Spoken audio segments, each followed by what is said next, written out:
आज इस वीडियो में मैंने जानबूझ के इंग्लिश सबटाइटल नहीं डाला क्योंकि घर की बात घर में रहे तो ज़्यादा अच्छा है। और घर की बात तो यह है कि देश हार चुका है, कोरोना से नहीं, सरकार ने हरा दिया है। सरकार ने देश के जड़ों को हिला के रख दिया है। ये जो स्टूडियो है जहाँ से मैं ये वीडियो बना रहा हूँ, या वो घर जहाँ से आप मेरा वीडियो देख रहे हैं, इसकी जो नींव है जिन हाथों से बनी है, आज वही मजदूर सड़क पे आ गए हैं, मजबूर बन चुके हैं। पहले से ही उनकी कई सारी परेशानियां थी। 2 वक्त का खाना उनको मिलना मुश्किल था, अब तो 1 वक्त की रोटी भी नहीं है, प्यासे भी हैं, सड़क पे हैं। और ऐसे 13 करोड़ परिवार हैं दुनिया के सामने। दुख की बात तो है ही, शर्म की बात भी है, क्योंकि इसकी रिस्पॉन्सिबिलिटी कहीं ना कहीं आपकी और मेरी भी है। जो दिख रहा है वैसा है नहीं, लग रहा है ये तो नेचुरल कॉन्सिक्वेंस है। महामारी आई जिसमें किसी का कोई कंट्रोल नहीं है, एज ए रिजल्ट लॉकडाउन करना पड़ा, और लॉकडाउन के चलते साइड इफेक्ट की जो हालात हो गए वो अपने आप हो गए। जबकि सच्चाई इससे अलग है, और सच्चाई इतनी भयानक है कि सुनना आपके लिए थोड़ा मुश्किल है। आपको हिम्मत रखनी पड़ेगी, पेशेंस रखना पड़ेगा, फोकस रखना पड़ेगा, क्योंकि सच्चाई जानना आपके लिए ज़रूरी है। क्योंकि अब भी वक्त है, हम कुछ बदल सकते हैं, डैमेज कंट्रोल कर सकते हैं।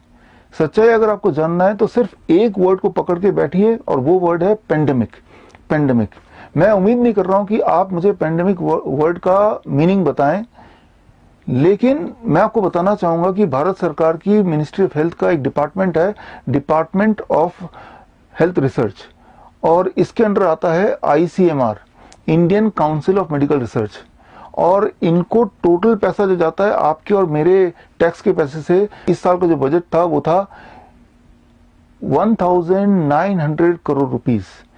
1900 करोड़ रुपए एक साल का बजट। और उनका काम सिर्फ एक है कि भारत के 140 करोड़ जनता के लिए, उनके हेल्थ के लिए, उनके वेलबींग के लिए पॉलिसी बनाना। आप सिर्फ इतना कीजिए कि उनसे पूछिए पेंडेमिक का डेफिनेशन क्या है, और भांडा यहीं फूट जाएगा। आगे समझाने से पहले अभी जरूरी है कि मैं कौन हूं, मैं थोड़ा अपना इंट्रोडक्शन दे दूं। मेरा नाम डॉक्टर विश्वरूप राय चौधरी है, और मुझे लगता है कि पूरे जीवन में मेरी सिर्फ एक ही उपलब्धि रही है, और वो है DIP डाइट। 2017 में मैंने आविष्कार किया था, या डिस्कवर किया था, एक डाइट जिसका नाम है DIP डाइट। और इस डाइट में ढेर सारे फल, खासतौर पर मीठे फल जैसे आम है, अंगूर है, पेशेंट को खिलाया जाता है। साथ में calculated amount of raw vegetable, और उसके साथ रोटी सब्जी दाल चावल ट्रेडिशनल फूड। अगर एक पर्टिकुलर ढंग से पेशेंट को दिया जाए तो वो डायबिटीज का पेशेंट विद इन 3 डेज उसका ब्लड शुगर इतना ड्रॉप होने लगता है कि उसकी मजबूरी होती है कि दवा वो छोड़ दे, या इंसुलिन पे है तो इंसुलिन को ड्रास्टिकली टेपर कर दे, अदरवाइज वो हाइपोग्लाइसेमिक में चला जाता है। 2017 में जब मैंने ये रिसर्च पेपर पब्लिश किया और मैंने इसके कुछ प्रेजेंटेशन दिए, तो वो पूरे दुनिया में लाखों लोगों ने इसको अपनाया और दवा मुक्त हो गए, इंसुलिन फ्री हो गए। चाहे वो डायबिटीज टाइप 1 थे, टाइप 2 थे, दे could reduce insulin drastically and many of them could free themselves of medication। और उसके बाद ये DIP डाइट का इंटरेस्ट बाकी कुछ जगह पे भी गया, और अभी हाल की बात है, US का जो नंबर 1 हॉस्पिटल है मेयो क्लिनिक, पूरा वर्ल्ड फेमस, आपको तो पता ही है, 200 साल पुराना हॉस्पिटल, उनका पत्र आया कि वो DIP डाइट को अपने पैनक्रियाटिक कैंसर पेशेंट को पर ट्राई करना चाहते हैं। और भारत की बात करें तो भारत में all India institute of medical science का के तर्ज पे बना हुआ all India institute of Ayurveda, government of India का ही है, ये यहाँ पे भी ट्रायल चल रहा है DIP डाइट का स्पॉन्डिलाइटिस के पेशेंट के ऊपर। और ट्रायल में फेज 1 हो चुका है, जो कि सक्सेसफुल हो चुका है। फेज 2 अभी हो रहा था, लॉकडाउन हो गया। तो अब बात करते हैं कोरोना पेशेंट की। आप में से व्यूअर्स जो मुझे लगभग सुनते आए हैं, उनको पता है कि 2 महीने से अधिक हो गया है मैं भारत सरकार से कोरोना के पेशेंट मांग रहा हूं, ताकि वो 3 स्टेप फ्लू डाइट, जिससे डेंगू, चिकनगुनिया, H1N1 ठीक होते आए हैं, वही डाइट अगर कोरोना के पेशेंट को दिया जाए तो वो भी ठीक हो सकते हैं। लेकिन भारत की सरकार से मुझे पेशेंट तो नहीं मिले, लेकिन विदेश से मुझे 2 पेशेंट मिल गए हैं। उनके 14 दिन पूरे हो चुके हैं, और वो फ्लू डाइट पे थे, फॉलोड बाय DIP डाइट, और नतीजा ये है कि दोनों के दोनों अब ठीक हो गए हैं। भारत के ICMR के गाइडलाइन के अनुसार अगर कोई कोरोना पॉजिटिव पेशेंट, उनके सिम्टम 14 दिन के अंदर ठीक हो जाए, कोई सिम्टम ना रहे, तो सेकंड टेस्ट करने की आवश्यकता नहीं है। उन्हें मान सकते हैं कि ये फ्री हो चुके हैं कोरोना से और उन्हें रिहा कर सकते हैं, और वो घर जाके 7 दिन आइसोलेशन पे रहेंगे और उसके बाद उन्हें कोरोना फ्री माना जा सकता है विदाउट द सेकंड टेस्ट। तो भारत के गाइडलाइन के अनुसार अब they are corona free patient just with the diet. लेकिन उस देश की बात करें तो 7 दिन बाद उनको एक बार और टेस्ट करना है, वो भी जो भी नतीजा होगा मैं आप तक पहुंचाता रहूंगा। अब बात करते हैं आज की। आज की बात को समझने के लिए सिर्फ 2 ही वर्ड आपको पकड़ के बैठना है। एक वर्ड तो मैंने आपको बताया था, आपको याद होगा, पेंडेमिक, और दूसरा वर्ड, ये बड़ा सिंपल वर्ड है, ट्रुथ, सच्चाई। आप मुझे बताइए सच्चाई का मायने क्या है। एक तो वो जो बार बार सुनाई दे, बार बार बताई जाए, बार बार दोहराई जाए किसी न किसी बहाने, क्या उसे आप सच मानेंगे, या आप सच उसे मानेंगे जिसका कोई एविडेंस हो, जिसका सबूत हो, जो साबित किया जाए। मैं सिर्फ यही गुजारिश कर सकता हूं कि आज तक आपने जो भी कुछ सुना, जो भी कुछ आपको बताया गया, उस सब को एक बार को हटा दीजिए, एक बार को मिटा दीजिए। एक नए दिमाग से आप मेरे सामने आइए और आप उन्हीं बातों को मानिए जिसका कोई सबूत हो, जो साबित किया जा सके। तो बस इतना आप कर लेंगे तो आगे का जो सफर है वो आसान होने वाला है। सारा खेल समझाने के लिए मैं एक उदाहरण दूंगा, बड़ा ही सिंपल, ओलंपिक का। ओलंपिक हर 4 साल में होता है, आपको पता ही है। जब भी कभी ओलंपिक होते हैं तो उसमें मेडल्स मिलते हैं, गोल्ड मेडल मिलता है, जो सबसे अव्वल आता है। हर ओलंपिक में जो number of gold medal distribute होते हैं वो कम से कम 290 गोल्ड मेडल, या ज्यादा से ज्यादा 310। कितने सारे खेल है उसके अनुसार कम से कम 290 और ज्यादा से ज्यादा 310, इतने गोल्ड मेडल मिलते हैं टोटल। लेकिन वेरिएबल क्या होता है कि कौन से देश को ज्यादा गोल्ड मेडल मिलेगा। किसी ओलंपिक में यूएस नंबर 1 पे होता है, चाइना नंबर 2 पे होता है, रशिया नंबर 3 पे होता है, जापान नंबर 4 पे होता है, और किसी और ओलंपिक में ब्रिटेन नंबर 2 पे होता है, चाइना नंबर 1 पे होता है। इस तरह से उनके जो परमुटेशन कॉम्बिनेशन बदलते रहते हैं, लेकिन total number of medal distribution वो उतना ही रहता है, उसी ब्रैकेट में रहता है, वो नहीं बदलता है। कौन सा देश ज्यादा मेडल मार जाएगा, लूट जाएगा, वो वेरिएबल है, वो हम प्रिडिक्ट नहीं कर सकते। लेकिन ये प्रिडिक्ट कर सकते हैं कि टोटल नंबर ऑफ मेडल्स वो चेंज नहीं होने वाले, कम से कम 290, ज्यादा 310, एग्जाम्पल के तौर पे। ठीक उसी प्रकार पूरे दुनिया में हर साल जो टोटल नंबर ऑफ लोग मरते हैं इन्फ्लुएंजा लाइक इलनेस से, जिसे ILI बोलते हैं ब्रॉडली, एक ब्रॉड कैटेगरी है इन्फ्लुएंजा लाइक इलनेस से, जो पूरी दुनिया में मरते आए हैं, मिनिमम 2,90,000 एंड मैक्सिमम 6,50,000, इसी ब्रैकेट में होता है। ऑन एवरेज 5 लाख लोग मरते हैं हर साल, इस साल, पिछले साल, उससे पिछले साल, अगर आप आंकड़ा देखेंगे यही होगा। और अब स्क्रीन पे देखिए कि इसमें भी कई सारे कॉम्पिटिटर होते हैं उन देशों की तरह। उनमें से कई सारे ग्रुप्स हैं, उनमें से एक ग्रुप का नाम है influenza a kind of virus, दूसरा है कोरोना काइंड ऑफ वायरस, तीसरा राइनो वायरस, चौथा एडनो वायरस। ऐसे कई सारे तरह के वायरस हैं, ठीक उसी तरह से जैसे कई सारे देश हैं जो compete करते हैं उन मेडल्स के लिए। कौन सा देश कितना मेडल लूटेगा ये चेंज होता रहता है, टोटल मेडल फिक्स रहते हैं। ठीक उसी तरह फिक्स्ड ये है कि टोटल लोग कितने लोग मरेंगे वो फिक्स्ड ब्रैकेट में ही है, ऑन एवरेज 5 लाख लोग मरेंगे हर साल। लेकिन कौन सा वाला वायरस ज्यादा लोगों को मारेगा कि एक पर्टिकुलर साल में, ये वेरिएबल है, दैट इज वेरिएबल, वो हर साल चेंज होता रहता है। आप स्क्रीन पे देखिए 2005 से लेके 2013 तक के आंकड़े, अलग अलग साल में टोटल नंबर ऑफ जो प्रेवलेंस है, मतलब कितने लोगों को बीमार किया, या टोटल नंबर ऑफ डेथ्स, वो तो फिक्स होता ही है, लेकिन उसमें कौन से वायरस ग्रुप का कंट्रीब्यूशन ज्यादा रहा वो हर साल वेरी करता है। आप रंगों के हिसाब से देखिए, यहाँ आपको कोरोना वायरस का ग्रुप भी दिख रहा है, राइनो वायरस का ग्रुप भी दिख रहा है, और एडनो वायरस भी दिख रहे हैं। कोरोना वायरस कई तरह के होते हैं, 3 तरह के मेनली, राइनो वायरस अलग अलग तरह के हो सकते हैं, या फिर इन्फ्लुएंजा ए जिसमें H1N1 आता है वो भी अलग अलग तरह के हो सकते हैं। यहाँ पे ऑरेंज जो है वो H1N1 का है।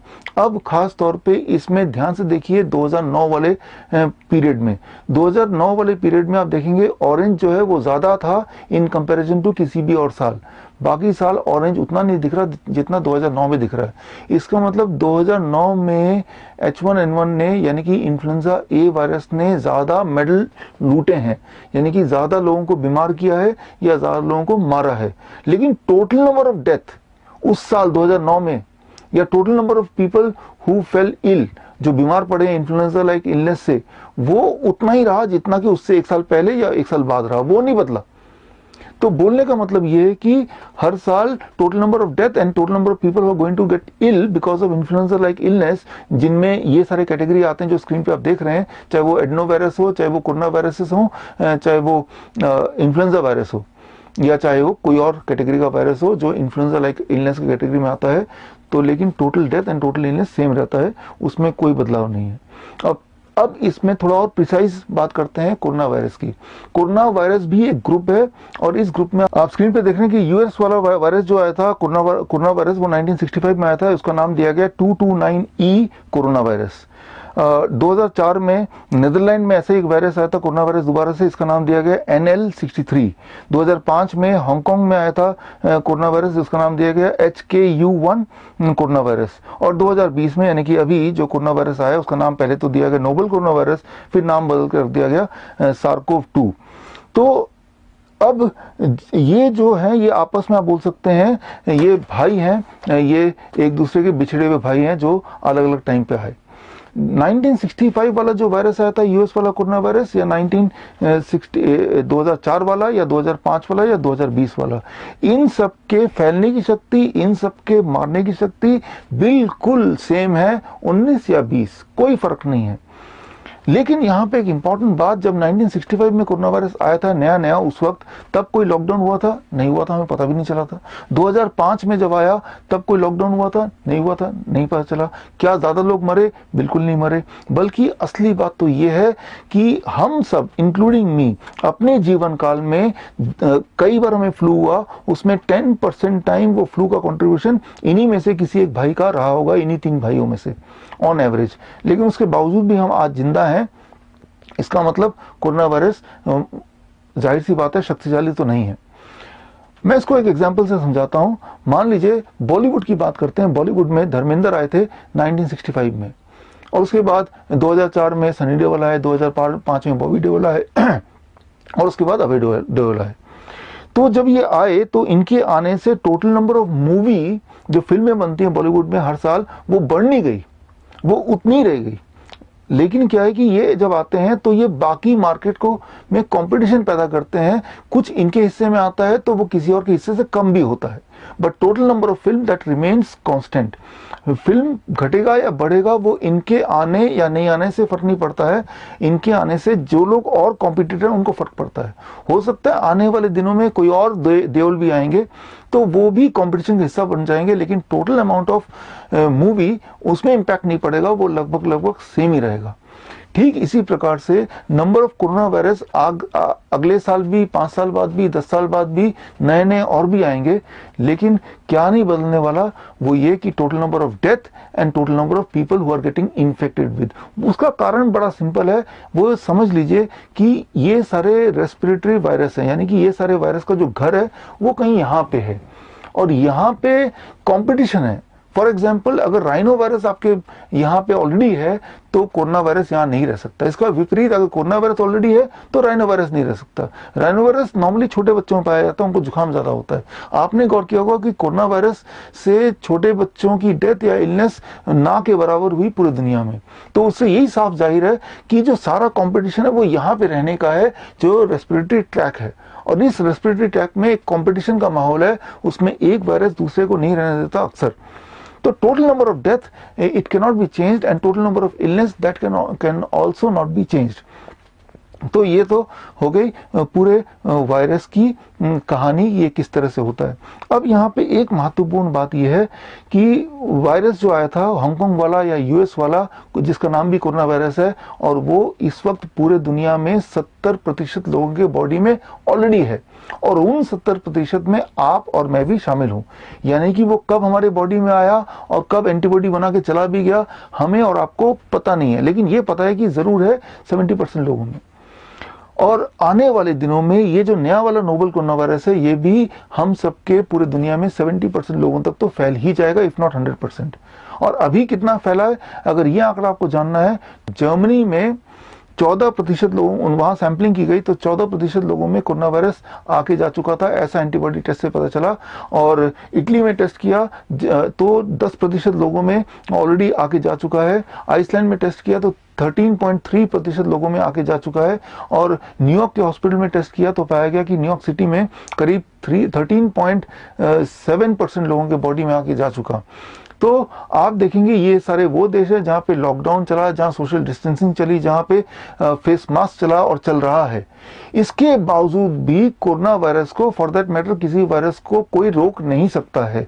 आफ्टर ऑल इसका नाम वायरस है। वायरस मतलब वायरल, कोई चीज फैलती है और जिसे रोका नहीं जा सके, तभी इसका नाम वायरस है। तो मैं ये बोलना चाह रहा हूं, ठीक उसी तरह से अगर इसी डाटा को हम एक्सट्रापोलेट कर लेते हैं भारत के कॉन्टेक्स्ट में, भारत में जब भी एंटीबॉडी टेस्ट होगा तो तब भी आप देख लीजिएगा कि अब तक के आंकड़े होंगे कम से कम 10% भारतीयों के बॉडी में भी कोरोना वायरस आके जा चुका होगा।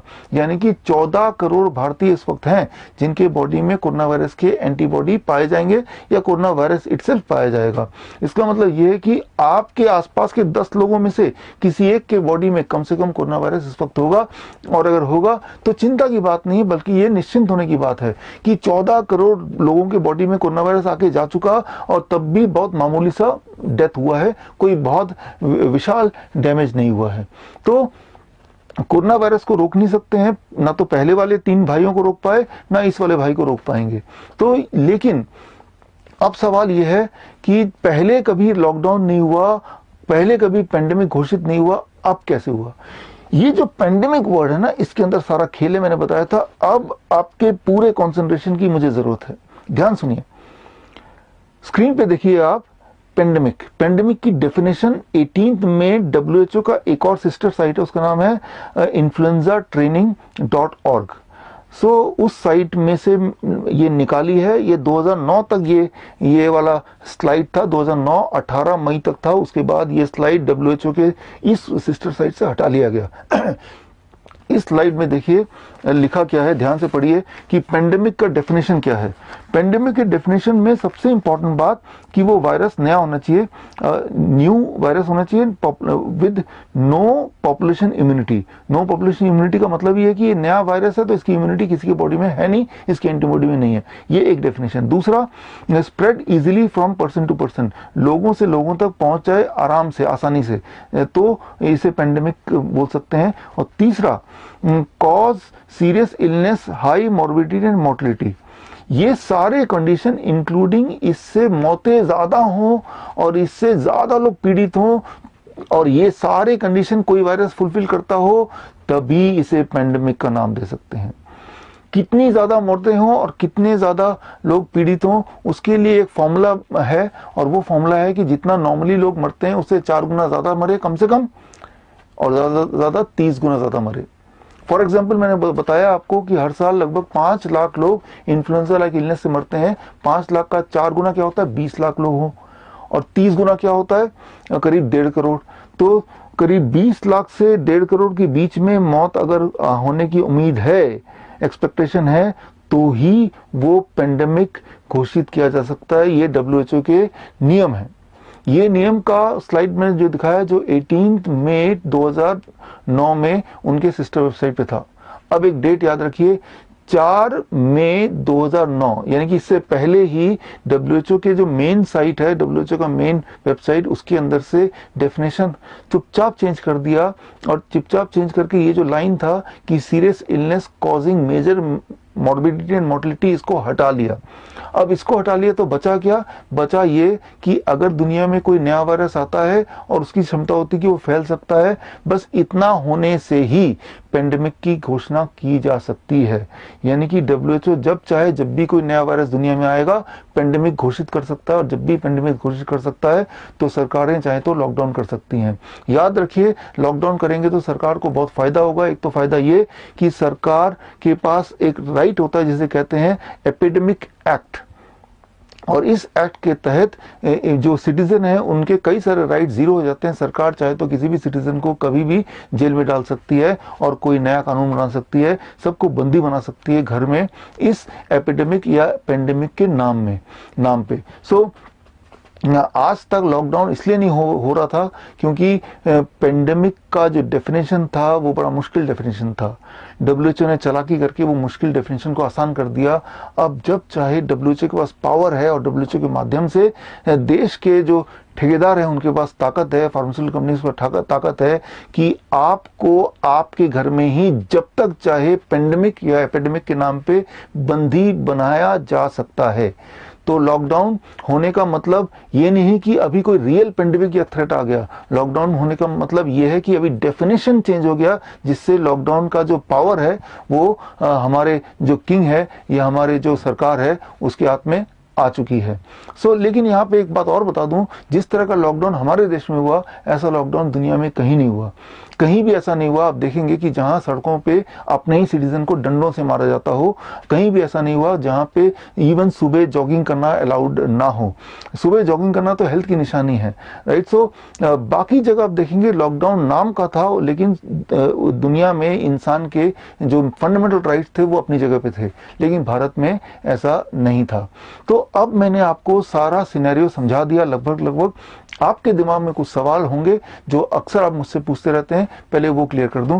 पहला सवाल ये जो अक्सर लोग बोलते हैं, अरे तो केसेस इतने क्यों बढ़ रहे हैं। अक्सर आप टीवी देखते हैं, अखबार देखते हैं, अरे केसेस तो फिर बढ़ गया, 3000 केस और बढ़ गया।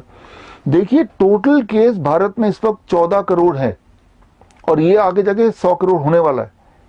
तो केसेस बढ़ते हैं तभी ये वायरस है। फर्क सिर्फ इतना है कि जब पहले केसेस बढ़ते थे तो कोई टेस्ट नहीं करता था। जब हांगकांग वाला वायरस आया था, जब यूएस वाला आया था, लेकिन चाइना वाला जब वायरस आया तो टेस्ट कर रहे हैं। तो ये भय आ रहा है।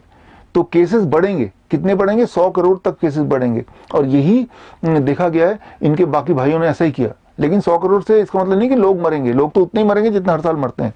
तो केसेस बढ़ेंगे क्योंकि हम टेस्ट कर रहे हैं, राइट। अभी भी केसेस हैं, 14 करोड़ केसेस अभी भी हैं, that is my rough estimate. दूसरा सवाल कि लोग इतने मर क्यों रहे हैं पूरी दुनिया में। देखिए जब आप बोलते हैं लोग इतने क्यों मर रहे हैं, तो आप बताइए लोग कितने मरने चाहिए।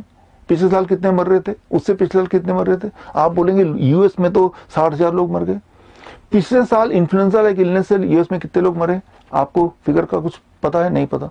इटली में पिछले साल इन्फ्लुएंजा लाइक इलनेस से कितने लोग मरे, जापान में कितने लोग मरे, ये सारे आंकड़े मैंने दिए हैं मेरी किताब में। किताब का नाम है corona the scandal of the millennium. ये किताब में आप पढ़ेंगे तो ये सारे आंकड़े मिल जाएंगे और आपको पता चल जाएगा। इस साल बदलाव सिर्फ इतना है कि जब भी कोई एक इंसान मरता है तो वो एक मीडिया न्यूज बन जाता है। वो आपके कान में बार बार चिल्ला चिल्ला के बोलते हैं, देखो एक और मर गया, एक और मर गया, डरो डरो डरो। जबकि पिछले साल भी इसी समय इतने ही लोग मर रहे थे। आप सारे आंकड़े मिला लीजिए, मैंने सारे आंकड़े उनके रेफरेंस उस किताब में corona the scandal of millennium में दे दिया, पढ़ सकते हैं। अब एक सवाल आता है, इतने डॉक्टर क्यों मर रहे हैं। देखिए 14 करोड़ लोग जो पीड़ित हैं इस वक्त, जिनमें कोरोना वायरस आके जा चुका है, उनमें जाहिर सी बात है कुछ डॉक्टर्स भी होंगे और वो भी तो इंसान है। ऊपर से वो कोरोना वायरस के पेशेंट के आसपास रहते हैं। किसी भी पीपीई यानी कि personal protective equipment corona virus या फॉर दैट मैटर किसी वायरस को रोक नहीं सकता है। कोई भी मास्क रोक नहीं सकता है, ये फैलता ही है, कुछ भी कर लो, ये इसका स्वभाव है, तभी इसका नाम वायरस है। तो जाहिर सी बात है कुछ डॉक्टर्स के पास भी ये जाएगा, माइल्ड फ्लू होगा, लेकिन क्योंकि वो डॉक्टर है, जैसे ही उसको थोड़ा भी फ्लू होगा उसके पास एक्सेस है, वो इमीडिएटली चेक करेगा और कोरोना पॉजिटिव पाया जाएगा। और पाए जाते ही वो antibiotic, anti viral, anti pyretic और एंटी मलेरियन इस तरह की दवाइयां वो लेंगे, जैसा कि प्रोटोकॉल में है आईसीएमआर के। मैं एक बात बता दूं, ये सारी दवाइयों से कोरोना वायरस में या फॉर दैट मैटर किसी भी वायरल इन्फेक्शन में कोई फायदा होता हो, मेडिकल लिटरेचर में आज तक ऐसा कोई पेपर नहीं है। ऐसे पेपर जरूर हैं कि ये सारे जो दवाइयों के नाम लिए, इनसे इंसान की मौत 3 के चांसेस 3 गुना यानी कि 300% बढ़ जाती है। वो सारे आंकड़े और वो सारे रेफरेंस पेपर भी मैंने उस किताब में डाल दिया, आप देख लीजिएगा। तो मैंने आपको बता दिया डॉक्टर क्यों मर रहे हैं। वो वायरस से नहीं मर रहे हैं, मेरे हिसाब से वो वायरस के इलाज से मर रहे हैं। तो ये तो हो गई तीसरे सवाल का जवाब। अब सबसे महत्वपूर्ण सवाल जो अक्सर लोग पूछते हैं, ये लॉकडाउन क्यों चल रहा है और कब तक चलेगा। इस सवाल का मैं डायरेक्ट जवाब तो नहीं दूंगा, लेकिन मैं कुछ हिंट दूंगा जिससे आप खुद ही जवाब डिराइव कर सकते हैं। हिंट नंबर 1, अब देखिए जब से लॉकडाउन चल रहा है, जब से कोरोना पेशेंट पाए जा रहे हैं, तो उन पे एक्सपेरिमेंट हो रहे हैं। डब्ल्यूएचओ की गाइडलाइन पे ऐसी ऐसी दवाइयां, anti viral, anti pyretic, anti bacterial यानी कि एंटीबायोटिक, एंटी मलेरिया ड्रग्स या बीसीजी के वैक्सीन्स या प्लाज्मा थेरेपी, ये सारे एक्सपेरिमेंटल ड्रग के कैटेगरी में आते हैं। मतलब ये कोरोना वायरस के कॉन्टेक्स्ट में एनिमल पे भी टेस्ट नहीं हुए हैं, यानी कि भारतीय बन गए ह्यूमन गिनी पिग, इस उम्मीद से कि शायद इनमें से कोई दवाइयां शायद काम कर जाए। तो अब ऐसे एविडेंस आ गए हैं कि इन दवाइयों से मौतें बढ़ती हैं एज मेनी एज 300%, यानी कि 3 गुना ज्यादा डेथ रेट, राइट। यानी कि जिनको एंटी मलेरियन ड्रग दिया जा रहा है इन कंपैरिजन टू जिनको दवाई नहीं दी जा रही है, तो जिनको दवाई दी जा रही है उनमें डेथ होने के चांसेस 3 गुना ज्यादा है। इसके बावजूद भी ये सारी दवाइयां दी जा रही हैं। क्या कारण हो सकता है? इसके विपरीत पिछले 4 महीने में आयुर्वेद या नेचुरोपैथी या होम्योपैथी या यूनानी, इन डॉक्टरों को एक भी पेशेंट देखने को भी नहीं मिला। मैं बात कर रहा हूं सिम्टोमेटिक कोरोना पेशेंट की। अगर मैं आपसे पूछता हूं या सरकार से पूछें आप कि क्या अभी तक किसी भी एक सिम्टोमेटिक कोरोना पेशेंट को इंडिपेंडेंटली ट्रीट करने के लिए किसी भी आयुर्वेदिक डॉक्टर या होम्योपैथिक डॉक्टर को इजाजत मिली है क्या? The answer is no. तो इसका क्या कारण हो सकता है? या फिर अभी 2 दिन पहले ही हमारे प्रधानमंत्री जी ने बिल गेट से बात की, वैक्सीन के बारे में पूछा। बिल गेट वही इंसान है जिसने आज से 11 साल पहले 2009 में भारत की कुछ आदिवासी लड़कियां, अबाउट 30,000, उनको सर्वाइकल कैंसर के लिए गिनी पिग बनाया, सर्वाइकल कैंसर के वैक्सीन के लिए। और बाद में देखा गया कि वो जो कंसेंट फॉर्म भरा था, वो कंसेंट फॉर्म में उन बच्चियों के थंब के अंगूठे के निशान थे। मतलब ये कि उनको या उनके परिवार वालों को अपनी भाषा में नाम तक नहीं लिखना नहीं आता। और ये सारा कुछ तब उजागर हुआ जब उनमें से कुछ बच्चियां बीमार पड़ी और कुछ मारी गई। और तब वहां पे एनजीओ ने हल्ला किया और ये जो ट्रायल था जिसमें भारतीय बच्चों को गिनी पिग बनाया गया था, 30,000 आंध्र प्रदेश में, तो वो ट्रायल वहीं रोका गया। तो ऐसे इंसान जिन्होंने इस तरह की हरकत की भारत में, पूरी दुनिया भर में ऑलरेडी, तो ऐसे इंसान से हमारी सरकार ये पूछ रही है कि आप वैक्सीन कब ला रहे हो? और उधर आयुर्वेद को छुपा के रख दिया, आयुर्वेद को दबा के रख दिया, कहीं ऐसा ना हो कि इनको कोई कोरोना पेशेंट मिल जाए और ये उनको ठीक कर डाले। तो ये क्या हो सकता है? इसमें क्या इरादा हो सकता है? ये मैं आपसे पूछता हूं, इसमें आप दिमाग लगाइए। ये एक बात। दूसरी बात, मैंने आपको पहले ही बता दिया था कि WHO ने एक प्रिडिक्शन किया था कि कुछ भी कर लो 2 करोड़ लोग तो मारे ही जाएंगे। भारत के कॉन्टेक्स्ट में कुछ भी कर लो आप, कितना भी लॉकडाउन कर लो, फिर भी 23 लाख लोग तो मारे ही जाएंगे। ये WHO की प्रेडिक्शन थी। अब भारत में पिछले हफ्ते ICMR यानी कि Indian council of medical research ने, जो कि हेल्थ मिनिस्ट्री का पार्ट है, ने एक गजब किया, एक अजीबोगरीब हरकत की है कि उन्होंने नए नियम लागू कर दिए, डेथ सर्टिफिकेट को लिखने के नए रूल्स। आप देखिए स्क्रीन पे डेथ सर्टिफिकेट का फॉर्मेट कैसे होता है। इस फॉर्मेट में एक कॉलम और जोड़ दिया, इस कॉलम का नाम है स्टैटिस्टिकल नोट, और ये कॉलम सिर्फ और सिर्फ कोरोना को लिखने के लिए है। तो मतलब ये कि अब हेल्थ मिनिस्ट्री ये चाहती है कि डॉक्टर डेथ सर्टिफिकेट में कोरोना वायरस से मौत हुआ है ये लिखें। आप खुद ही पढ़ लीजिए, ICMR की वेबसाइट से मैंने ये पेज लिया है और उसमें लिखा है कि कब कब कोरोना से डेथ हुआ है या कोविड से मरे हैं, ये कब कब लिखना है। नंबर 1 कि अगर पेशेंट मरने से पहले कोरोना पॉजिटिव हो, चाहे सिम्टम हो या ना हो, तो लिखना है मेन कॉज है, अंडरलाइनिंग कॉज है कोरोना डेथ। दूसरा, अगर सिम्टम है और नहीं है, पॉजिटिव है, तो कोरोना डेथ तो लिखना ही है। अगर नेगेटिव है, अगर PCR टेस्ट नेगेटिव भी है लेकिन सिम्टम है, तो भी आपको कोरोना डेथ लिखना है। मतलब किसी भी इंसान के बॉडी में कोरोना वायरस नहीं है लेकिन कोरोना वायरस के सिर्फ सिम्टम है, तब भी वो कोरोना डेथ माना जाएगा। तीसरा, अगर उस पर कोरोना टेस्ट होता ही नहीं है लेकिन उसके सिम्टम कोरोना वायरस की तरह हैं, तो भी वो डेथ कोरोना वायरस के खाते में ही जाएगा। बोलने का मतलब है कोरोना वायरस का जो नतीजा है, कोरोना वायरस PCR टेस्ट का जो नतीजा है, चाहे वो पॉजिटिव आए, नेगेटिव आए, ना आए, टेस्ट करे ना करे, अगर सिम्टम है तो पक्का ही डेथ कैटेगरी हो जाएगा कि ये कोरोना वायरस की वजह से मरा है। अब इसमें एक इंपॉर्टेंट बात यह है कि कोरोना वायरस से डेथ के सिम्टम क्या होते हैं, ये उनके अपने वेबसाइट में ही, आईसीएमआर के वेबसाइट से मैंने निकाला। देखिए स्क्रीन पे लिखा है कि सिम्टम है निमोनिया के सिम्टम अगर हो तो वो कोरोना वायरस डेथ माना जाएगा। देखिए हर साल भारत में 1.5 लाख लोग निमोनिया से मरते हैं।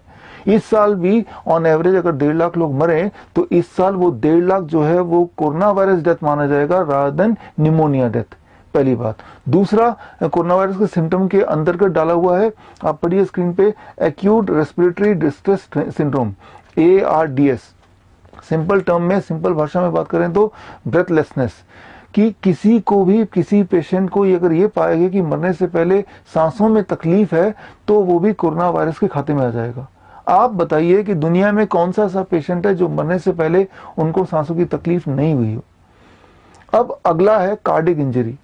कार्डिक इंजरी, जब भी कभी कोई पेशेंट मरता है तो दो ही चीज होती है, एक तो उसकी सांसें बंद हो जाती है, दूसरा उसका हार्ट बंद हो जाता है। और हार्ट जब बंद होता है तो जाहिर सी बात है हार्ट में काफी सारा प्रेशर पड़ता होगा और फाइनली हार्ट चलने की स्थिति में नहीं होगा, तभी बंद होता है। तो बोलने का मतलब यह है कि इस स्थिति में जितने भी लोग मरेंगे हार्ट तो बंद होगा ही। और कार्डिक इंजरी, दुनिया में ऐसा कौन सा डॉक्टर है जो शक्ल देख के या बॉडी देख के बता दे कि बॉडी के अंदर कार्डिक इंजरी है या नहीं है। तो कुल मिला के डॉक्टर लिख देगा कि हाँ हार्ट बंद हुआ तो कार्डिक इंजरी होगा, यानी कि ये भी कोरोना वायरस के खाते में आ जाएगा। या फिर आप देखिए आगे लिखा हुआ है डिसेमिनेटेड इंट्रावेस्कुलर कोआगुलेशन। बोलने का मतलब है सिंपल भाषा में ब्लड क्लॉट। ब्लड क्लॉट का मतलब यह है कि मौत के बाद या मौत के वक्त अगर ब्लड बॉडी में ब्लड क्लॉट हो गया तो भी वो कोरोना वायरस के खाते में ही जाएगा। अब देखिए अधिकतर कैंसर पेशेंट जब मरते हैं स्पेशली कीमोथेरेपी के बाद तो उनके ब्लड में बहुत सारे क्लॉटिंग आ जाती है, बॉडी में बहुत सारी क्लॉटिंग आ जाती है जिसके कारण उनकी डेथ हो जाती है। यानी कि अब से कैंसर से कोई डेथ होगा तो भी वो कोरोना वायरस के खाते में आ जाएगा।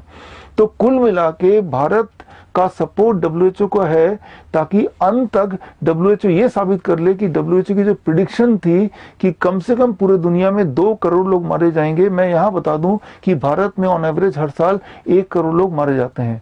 अब इस साल भी हो सकता है कि 1 करोड़ लोग अलग अलग कॉज से मरें, लेकिन उनमें से अधिकतर लोगों के डेथ सर्टिफिकेट में कोरोना वायरस लिखा रहेगा। तो यानी कि WHO का जो प्रिडिक्शन था कि कम से कम 2 करोड़ लोग तो मारे जाएंगे ही, उसमें से आधा प्रिडिक्शन तो इंडिया के सपोर्ट से ही ठीक हो गया, यानी कि प्रिडिक्शन ऑलमोस्ट मैच हो गया। तो यहां इरादा क्या हो सकता है इस अजीबोगरीब हरकत का, ये मैं नहीं बताऊंगा, ये आप सोचिए, आप मुझे बताइए। अब एक इंपॉर्टेंट बात, आज जो भी देश की परिस्थिति है या सरकार का रवैया है, ऐसे में आज अगर सुभाष चंद्र बोस जी जिंदा होते या भगत सिंह जी जिंदा होते या सरदार वल्लभ भाई पटेल जी जिंदा होते या फिर आज लाल बहादुर शास्त्री जी होते या राजीव दीक्षित जी होते, तो क्या ये सब होने देते? क्या वो हाथ पे हाथ रख के बैठे रहते? हम उनकी तरह महान नहीं हैं, लेकिन मैं सिर्फ आपको यही रिक्वेस्ट करना चाहूंगा कि आप सरकार के बताए हुए वो 20 लाख करोड़ के इंतजार में मत रहिए। वो तो गरीबों को मिल ही जाएगा जब मिलना होगा। जिस प्रकार वो 15 लाख रुपए सबके खाते में आ गए, ये भी आ जाएगा। फिलहाल मेरे पास पैकेज है आपके लिए, 20 रुपए का पैकेज। 20 रुपए का पैकेज कुछ ऐसा है दिखने में, और इसके अंदर 20 रुपए के पैकेज में है ये 4 केले और 4 टमाटर, यानी कि ये 4 केले और 4 टमाटर लगभग 20 रुपए में तो आ ही जाएंगे। और इनमें उतना न्यूट्रिशन है जितना न्यूट्रिशन कम से कम एक एवरेज इंडिविजुअल को जरूरत होती है पूरे दिन भर में। तो अगर आपको यकीन ना आए तो ये 4 केले और 4 टमाटर खा के आप 3 दिन रहिए, कम से कम 3 दिन, और तीसरे दिन अपना ब्लड शुगर चेक कीजिए, ब्लड प्रेशर चेक कीजिए, ब्लड कोलेस्ट्रॉल चेक कीजिए, अपना बॉडी वेट चेक कीजिए। ये सारी चीजें नीचे की तरफ दिखेंगी आपको। ऑन द कॉन्ट्ररी अपनी एनर्जी लेवल चेक कीजिए, आपका पेन कितना चेक कीजिए, ये सारा कुछ पॉजिटिव दिखेगा, यानी कि पेन घट जाएगा, एनर्जी लेवल बढ़ जाएगी, एंथुसियाज्म बढ़ जाएगी, फुर्ती बढ़ जाएगी। तो ये कमाल है इस 20 रुपए के पैकेज का। तो मैं ये बोलना चाह रहा हूं कि आप एक प्रण लीजिए कि आज से अगले 10 दिन तक आपको हर दिन ऐसे 20 पैकेट बनाने हैं और 20 लोगों को बांटने हैं। 20 रुपए के 20 पैकेट रोज अगले 10 दिन तक। और साथ में एक और काम करना है, हर दिन 20 नए लोगों को बताना है, अपने दोस्तों को, कि वो भी इसी तरह से हर दिन 10 दिन तक 20 पैकेट 20 नए लोगों को दे, और साथ में 20 नए लोगों को बताए भी जो उनके आसपास के लोग हैं। क्या आप अनुमान लगा सकते हैं अगर हम में से जितने लोग मुझे सुन रहे हैं उनमें से कोई एक इंसान ने भी ये किया और उसके बोलने के बाद बाकी लोगों ने हूबहू ऐसा ही किया, तो अगले 10 दिन के अंदर कितने पैसे का फल और सब्जी आप बांट चुके होंगे? The answer is 20 lakh crore rupees. तो मैं ये मानता हूं कि बहुत जल्द हम और आप मिलके एक बार फिर भारत को खड़ा करेंगे। All the best. जय हिंद।